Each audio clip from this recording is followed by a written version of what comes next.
I have worked out, OK, here's an advantage. If you decide that you're trans and you're posh and the property is going to the male in the family, otherwise the whole estate goes right to the cousin, then you can say, I'm trans, I can keep the estate. Well, this is... Is that possible? I don't see why not. Well, I do think Martina Navratilova said, you know, that the number 300 male tennis player, if he wanted to transition either legitimately or to cheat, could do so without having any surgery and would just reduce their testosterone level but not their physical body mass and become the greatest tennis player in history on the women's side, and then 3 years later go back to... Are you interviewing me or am I interviewing you? Because you're doing all the talking. OK, can I just... No, let me say something. Say something.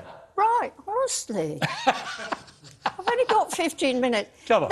The amount of trans who actually have surgery is minuscule. Yeah. So actually, I don't know about this trans in this particular case, but it's so easy.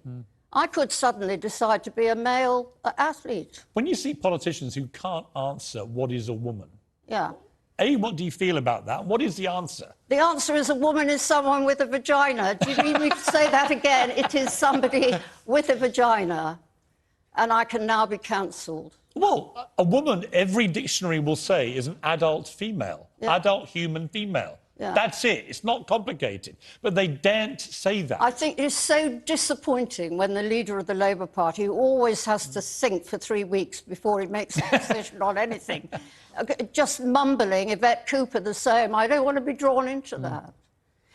It is so unfair. It is the first time we've never been able to have a debate. You and I are having one here. Yes. Because we're fearless. Yes. But name me when the last debate was on the BBC about trans. Well, when you see what happened to J.K. Rowling, this is what puts people off, because, you know, she's been absolutely terrorised. I interviewed a trans activist this week, and, well, I'll just play a little clip of just to remind the viewers of what happened, but it was a pretty unpleasant experience.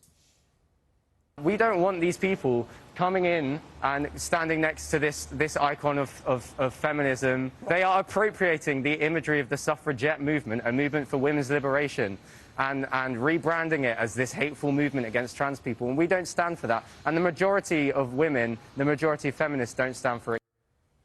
I mean, the trans activists then went on to hurl abuse at me and cancel. Did they call you a nasty name? They did. Which did you cry? No, I'm absolutely, as you know...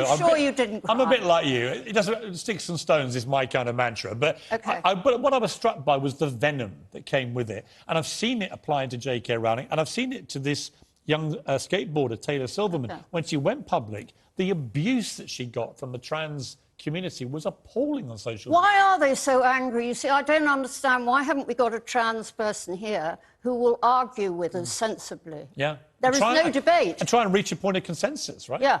Yeah. Let me ask you about something else that was in the news today. I thought of you immediately. So Did you? Do you think of me often? I do think of you often, particularly now I've seen you. Now that I've said you're good-looking. Exactly. Yeah. No, because actually we go back a long way. And also, we both worked at the Daily Mirror for many years. We were newspaper journalists. We were journos who crossed the divide to become television people. Get on with it, Crump. Exactly. What were you going to say? The UK today had the biggest ever lottery winners, £184 million. But they're not as rich as you, are they? Well, I'm going to come to your wealth in a minute. Let's just see what they had to say. Watch this. Jess hadn't had a great night's sleep, so I thought, do I wake her up? Don't I wake her up? What do I do? So I just sat there for a minute, trying to take it all in, and I thought, well, I'll give her, because it's only 20 minutes, I'll give her an extra 20 minutes till her alarm goes off. So he waited 20 minutes after knowing he won 184 million. Didn't want to wake his wife up. What I was struck by when I watched that, because I knew you were coming on, it's the old thing. Are they going to be happy with 184 million? There'll be loads of people right now suffering from the economic crisis. Of course they will. But so many of these lottery winners actually find that when they get the grass, it's not greener. And it's so much better to give money to people who've already got money, because they're trained. Like you mean? And you, Piers. But does it bring happiness? I mean, it obviously stops the agony and turmoil of not having money, which is an appalling thing for people. But does having a lot of money, hundreds of millions, do you think that kind of wealth, in your experience of meeting very wealthy people and being well off yourself, does it bring happiness? Not necessarily, but I think I'd rather be miserable and rich than miserable and poor, wouldn't you? Well, I think poverty is the worst thing you can experience as a human being, because to not be able to feed your children and so on is the worst thing. But I have met a lot of wealthy people who are miserable and boring, and they always want more, and there's always somebody around who's got more. And also, you've been in Los Angeles as much as I have. You find they have these huge houses, and they all live in one tiny room. Yes. And they watch the television, and the rest of the house looks like the Four Seasons. Everything's beige, and they never use it. What advice would you give these lottery winners? They've got 184 million to spend. Well, I'd give them time, actually. They need time. And they need...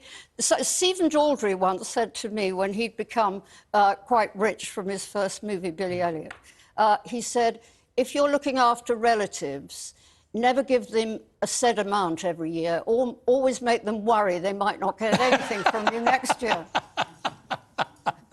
What do you make, Anne, of cancel culture, of this sort of... Well, I don't know. Do you accept it? Do you accept it has to exist? I couldn't care. Because you don't care, do you? No. It doesn't cost me any money, does it, if anyone cancels me? Right. And you're not on social media, are you? You don't do any of it? No. Why? Well, no one's paying me to do that. Why would I do it? But what do you think? I find it amazing in a democracy like the UK, for example, or America, these great bastions of democracy. People are terrified of saying what they think now. Well, in case they get destroyed. But you are never off your phone. I watched you in rehearsal. Right. You're doing a bit of rehearsal and you're back on your phone. And you do a lot of social media. Well, it's also a great research tool, obviously. I was checking stuff about you. But you're a big emailer. Yes. Yeah. And you're on Twitter, presumably. Yes. Yeah, and you do Instagram. Yes. OK. Do you mind being cancelled? Well, it's funny. I had a little experience of it, Good Morning Britain. Let's talk about you. Yeah.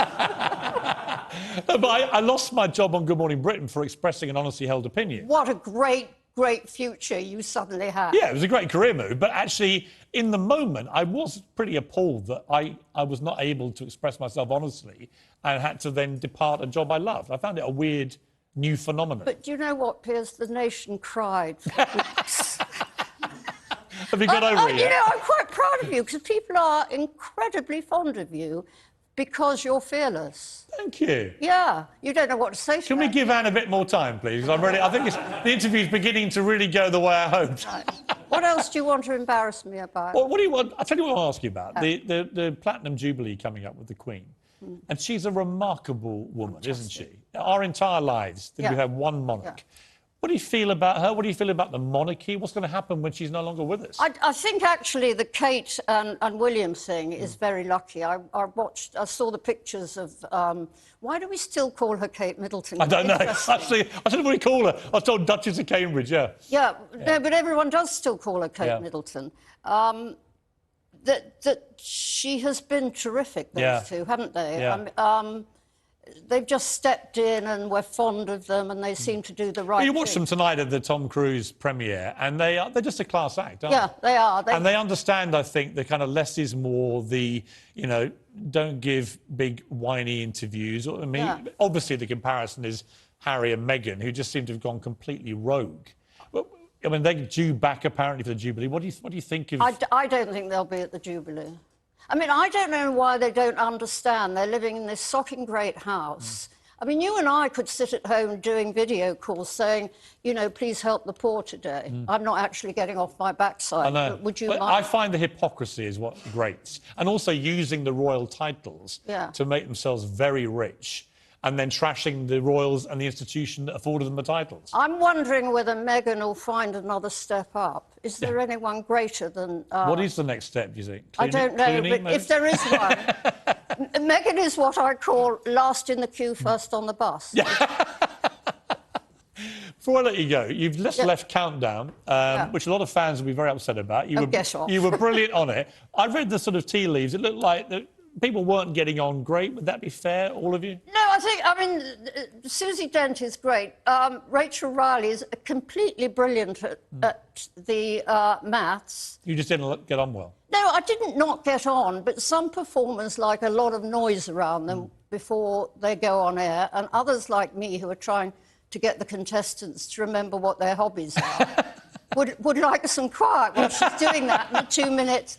So it was important to me that we took her mic off so that I could have the... What I love about you is many things, but you're fearless. I love your outspokenness. I love the interviews you give. They always make me laugh, but they also inspire me because you've got a tremendous work ethic. And I guess the obvious question, what are you going to do next? You got any ideas? I don't know. I thought if you upset them here, I could just move in. You know what?